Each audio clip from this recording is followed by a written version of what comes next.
15 mindset shifts that will change your life. But first, let's unpack what a mindset really is. A mindset consists of the attitudes or fixed ideas that you've developed over your lifetime. Often, these are influenced by the beliefs upheld by your parents, community, or friends, beliefs that might not necessarily reflect your true potential or reality. A mindset shapes how you think, feel, and behave in any given situation. However, shifting our mindset from a limiting belief to an empowering one isn't just about adopting new affirmations. It requires a profound change in how we act every day. This shift changes the lens through which we view the world, which in turn transforms our actions and results. So, why is a mindset shift important? It's the key to unlocking a life of progression rather than stagnation. It's about moving from a passive state where life happens to you to an active state where you make life happen. Real change isn't about repeating mantras and hoping to attract the partner of your dreams or magically improve your financial situation. It's about coupling those new mindsets with decisive, aligned actions that transform your reality. With that understanding, let's explore these 15 mindset shifts and how you can actively apply them to elevate not just your thoughts, but your entire life. Welcome to Pick Yourself for Success, where leaders and entrepreneurs come to step out of their heads and into their greatness. Before we get started, don't forget to subscribe to the channel and hit that bell icon so you never miss a video. If you haven't gotten a copy of our book yet, there's a link in the description area to grab yours. Let's start with the first mindset shift. Number 1, from I have to do this to I get to do this. At first glance, it might seem like a small change in language, but the shift it creates in your perspective is monumental. Think about how often we grumble, I have to go to work, I have to cook dinner, or I have to exercise. These statements turn everyday tasks into burdens, framing them as obligations rather than opportunities. Now, let's zoom out. Take a 1,000-foot view of your life. Step back and see the bigger picture. If you're watching this video right now, you're doing so from a place of privilege. You have access to electricity, a computer or smartphone, and the internet. You're likely in a comfortable home or another safe location. Compared to many people around the world, your life might already be remarkably easy, even if it doesn't always feel that way. There are millions, perhaps billions, of people who don't have the luxury of choosing how they'll spend their day. In war-torn countries, for example, daily life often revolves around survival. Imagine waking up and having your day dictated to you, not by your dreams or goals, but by the need to flee danger, find food, or protect your family. This stark reality makes our own challenges look far less overwhelming by comparison. Evan, when we're honest about the privileges we often take for granted, gratitude becomes much easier. Instead of saying, I have to go to work, you might realize, I get to go to work because I have a job that supports me and my family. Instead of, I have to cook dinner, it's, I get to cook because I have food on my table. And instead of, I have to exercise, it's, I get to move my body because I'm healthy enough to do so. Number 2, from failures are setbacks to failures are lessons. Failure is one of the most feared and misunderstood experiences in life. When things don't go as planned, it's easy to feel defeated, ashamed, or even paralyzed. But what if I told you that failure isn't the enemy? In fact, failure is one of your greatest teachers. Take a moment to think about a time you failed. Whether it was a project that didn't pan out, a business idea that flopped, or a personal goal you didn't achieve. When you look back, did that failure stop you in your tracks? Or did it teach you something that made you stronger or wiser? One of the most famous examples of this mindset shift comes from Thomas Edison. When asked about the 10,000 failed attempts to invent the light bulb, Edison reportedly said, I have not failed. I've just found 10,000 ways that won't work. That's the essence of viewing failure as a lesson. Each misstep brought Edison closer to success because he didn't see those attempts as wasted time. He saw them as critical information, data points that helped refine his process. The next time you face a failure, instead of asking, why did this happen to me? Try asking, what can I learn from this? Number 3, from I must be perfect to I'm allowed to make mistakes. Perfectionism can feel like a badge of honor. You might think it shows high standards or commitment to excellence, but let's face it, Perfectionism is often fear in disguise. Fear of failure, fear of judgment, fear of not being enough. And here's the kicker. It doesn't make you more productive. It holds you back. Think about J.K. Rowling when she was writing Harry Potter. Her first drafts weren't perfect. In fact, she rewrote entire sections, scrapping ideas that didn't work and refining what did. Imagine if she'd waited for everything to be flawless before putting pen to paper. The world might have missed out on one of the most beloved book series of all time. Here's a practical way to look at this shift. Mistakes are not failures, they're feedback. Every time you make a mistake, it's like the universe handing you a clue about what to adjust, what to improve, and how to grow. Instead of seeing mistakes as roadblocks, see them as guideposts pointing you in the right direction. Number 4, from I can't change the situation to I can change my approach to the situation. Life is full of circumstances that feel completely out of our control. Maybe it's a toxic work environment, a relationship that's not working, or a financial hurdle that feels insurmountable. It's easy to throw up your hands and say, well, there's nothing I can do about it. But here's the thing, while you might not control the situation itself, you always have control over how you respond to it. Let me share an example. Oprah Winfrey. Early in her career, she was hired as a news anchor, a role that wasn't a good fit for her. Instead of giving up on her dreams when she was taken off the air, she shifted her approach. She leaned into her natural talent for connecting with people and storytelling, eventually moving into the world of talk shows. That change in approach turned her into one of the most influential media personalities of all time. Here's where the magic happens. When you change your approach, you often find opportunities hidden in the challenges. Let's say you're in a job you hate. While you may not be able to quit immediately, you can change how you approach each day. Could you focus on building new skills, networking with people who inspire you, or using your current role as a stepping stone to your next chapter? These small shifts in approach can turn a frustrating situation into a platform for growth. Number 5, from I don't have enough time to I prioritize what matters most. Time is the great equalizer. No matter who you are, whether you're Beyoncé, a CEO, or a student, you get the same 24 hours in a day. So why does it feel like some people accomplish so much while others are constantly overwhelmed and falling behind? The truth is, it's not about how much time you have. It's about how you choose to spend it. Successful people don't magically have more hours in their day. They simply prioritize what matters most and let go of the rest. Here's an example. When Steve Jobs returned to Apple in the late 1990s, the company was spread thin, working on dozens of different projects. One of his first moves was to slash the product line to focus on just 4 key areas. That decision, to prioritize what mattered most, transformed Apple into one of the most valuable companies in the world. Now, let's bring this closer to home.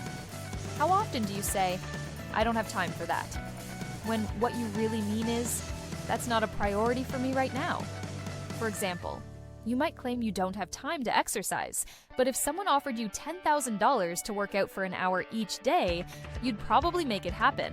That's because time is flexible. It bends to fit what you value most. Number 6, from it's too late to start to it's never too late to start something new. How many times have you talked yourself out of pursuing a dream or making a change because you felt like the window of opportunity had closed? I'm too old.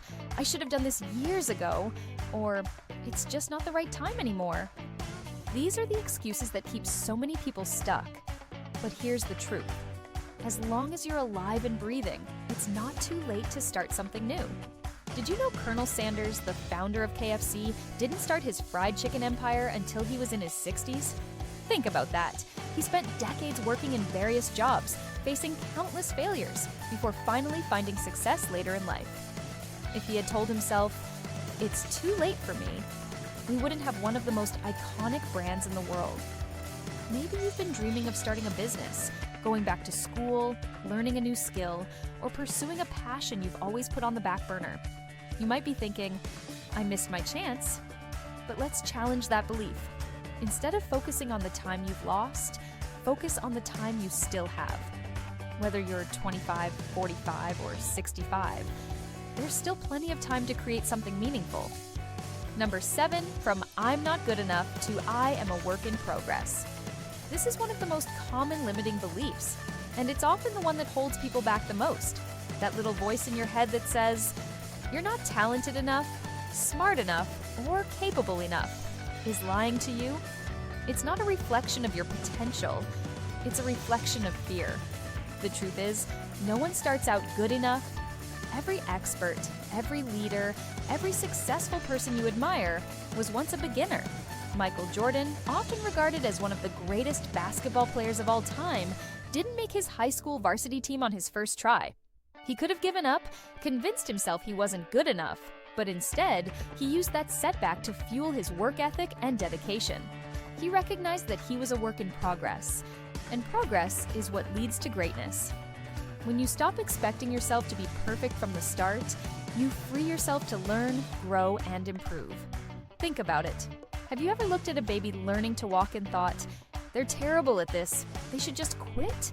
Of course not. You recognize that stumbling and falling are part of the process, so why do we hold ourselves to a higher standard? Why do we expect to be instantly amazing at something we've never done before? Number 8, from "that's just who I am" to "I can change who I wish to become." This shift is about breaking free from the idea that your identity is fixed, unchangeable, or dictated by your past. Statements like, "I've always been this way, I'm just not good at that," or "this is who I've always been" can feel comforting, but they're also incredibly limiting. They keep you boxed into patterns that may no longer serve you. Here's the truth. Who you are today is not the final draft of who you can be tomorrow. Your identity is not set in stone. It's more like clay, malleable, adaptable, and shaped by your choices and actions. Think about Taylor Swift. She started her career as a country artist and then reinvented herself as a pop star and later explored indie and alternative sounds. Each shift was a conscious decision to evolve, despite the risk of criticism or failure. She didn't let her past define her future. She embraced the possibility of change.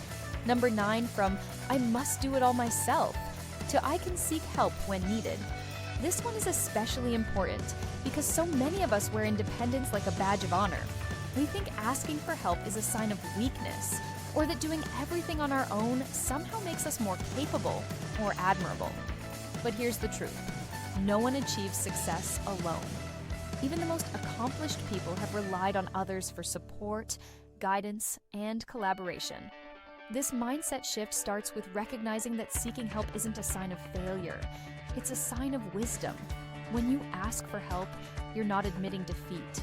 You're leveraging resources to achieve your goals more effectively. Think of it like climbing a mountain. Sure, you could try to do it alone, but hiring a guide or joining a team increases your chances of reaching the summit and enjoying the journey. If you'd like to learn more about the wisdom of this mindset shift, check out the book Who Not How. There's a link in the description area of this video. Number 10, from "this is too hard" to "I can do hard things."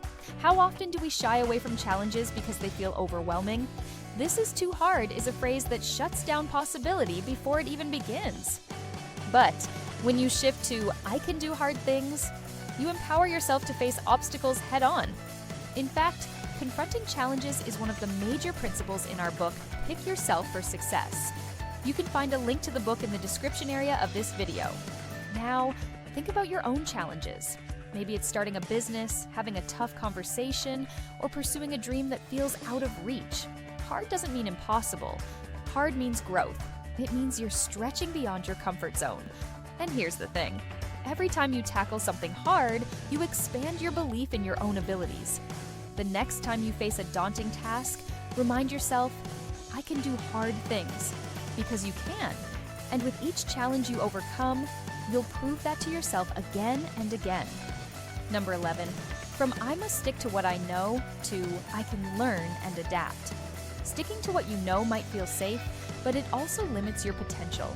Shifting to "I can learn and adapt" opens doors to new opportunities and growth. Look at industries that have changed dramatically over time. Blockbuster video stores refuse to adapt, while companies like Netflix embrace change and thrived. On a personal level, think about how quickly the world evolves. 10 years ago, many of today's jobs didn't even exist. The ability to learn new skills and adapt to change is essential for staying relevant.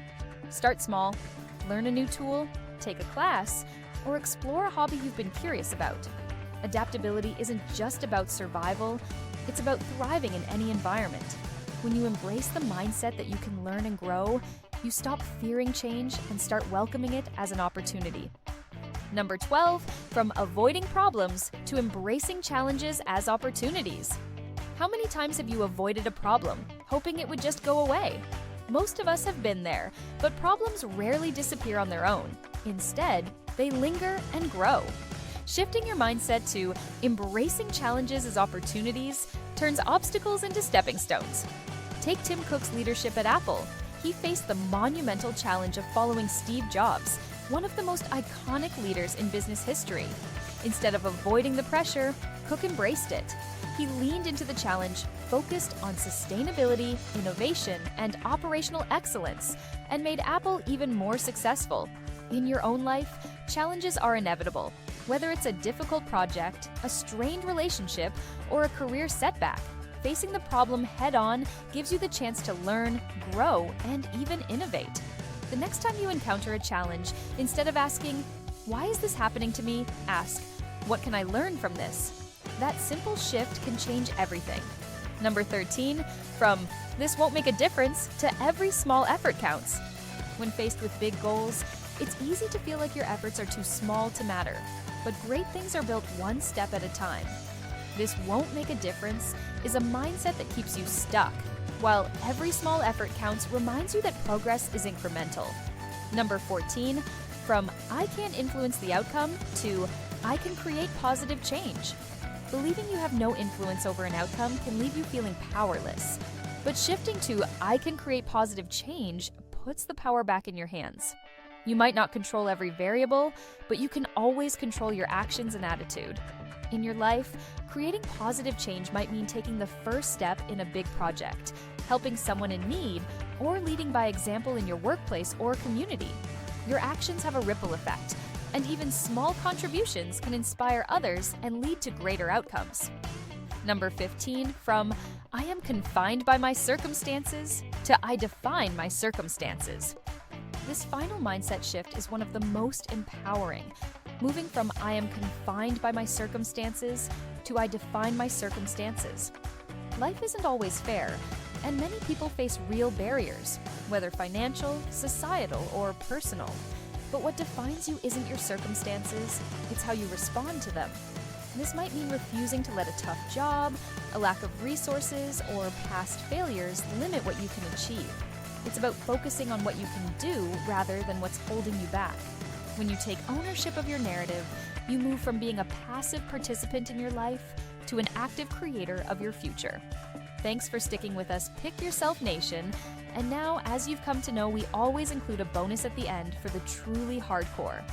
Number 16, from "success is about me" to "success is about serving others." Many people chase success as a personal achievement, a bigger paycheck, more recognition, or a higher status. And while there's nothing wrong with personal goals, true fulfillment often comes when we shift our focus outward and ask, "How can I use my success to make a difference?" This shift might look like mentoring someone in your field, volunteering in your community, or simply offering kindness and support to those around you. Serving others doesn't always require grand gestures. Sometimes the smallest acts, listening, encouraging, or lending a helping hand, can create the biggest impact. When you make this shift, something magical happens. Success stops feeling like a destination you're chasing and becomes a journey you're sharing. It's no longer about accumulating accolades or wealth, but about creating value for others and leaving the world a little better than you found it. So ask yourself, who can I serve today?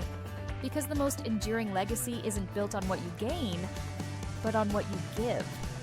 And when you embrace this mindset, you'll find that serving others often leads to the kind of success that truly matters. Thanks for watching Pick Yourself Nation. We'll see you in the next video.